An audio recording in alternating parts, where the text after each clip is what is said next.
دقەکانی قورآن گەلک زۆرن سەراحەتەن بەس ئەمن لە خلالی ئامادەکردنی ئەو بەرنامەی هەندێک جارات و کتابێک ئەخوینەوە هەندێکشت سرنجە ئاچێشی ئاەتێک لەسەری ڕاوەستان بەنسبەتە من ئەو شۆلۆ گەنجانم باسە کرد خوای پەروەردگار کە ئەفەرمێ وئین من شەیء إلا عندنا خزائنه وما ننزله إلا بقدر معلوم وأرسلنا الرياح لواقح فأنزلنا من السماء ماء فأسقيناكموه وما أنتم له بخازنين. سورة حجر آية 21 آية 22. لو آية خوای پەروەردگارە فەرمی هەرچی لە وجودا هەیە خەزێنەکەی لەلای ئێمە، یعنی کەواتە ئەی ئینسان ئەوەی کە ئەتوو لە دنیای هەوڵی و ئەدی بە دوای دادەگەڕێت تەنها ئەتوو وەسیلەیەکی،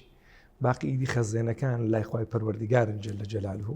ئەفەرمی وما ننزله، لێرە وشەی تەنزیل ئەگەر بێت و وەری بگرین وشە ئەساسەکەی ئەگەر بێت و لە نزول و لە هاتنە خوارەوە بیار چەندە هەندێک ولەما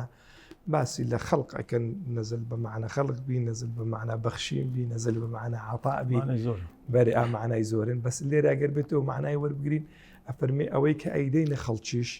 هەمووی بە میقدارە، هەمووی بە ئەندازەیە، هەمووی بە حیکمەتی رب العالمین جل جلاله. جا دوایە فەرمی لە پاش ئەو ئاەتێ ڕێکە فەرمی وأرسلنا الرياح لواقح، ئەمە بای ئەنێرین ئەو بایە دەبێتە چی تەلقیحکردن و پیتاندنی جنسەکانی ئەو زراعەتەی کە وجودی هەیە کە پێویستی بە موجب و سالبە بە نێر و مێ بە جنسی بەرامبەرە. جا فەرمی فأنزلنا من السماء ماء، لە دوای تەلقیحەکەی ئێمە ئاوی بەسەردا ئەبارێنین فأسقيناكموه، ئاویانە دەین وما أنتم له بخازنين، حتى ئەفەرمی خەزمکردنیش خەمینگۆ نییە، چونکە باران کە دێتە خوارێ ئەگەر بێت و بێتە خوارێ خەز نەچی نەبی لە زەوی ئەڕوا ئیسیفادەی نیە، بەس خوا ئەفەرمی لە ناو زەوی شالۆتان خەزن ئەکەین بۆی کەوا جارێکی دیکە ئەو دارانە و ئەو شیناییە بەخۆشتان جارێکی دیکە ژیانی لەسەر بینا بکەن.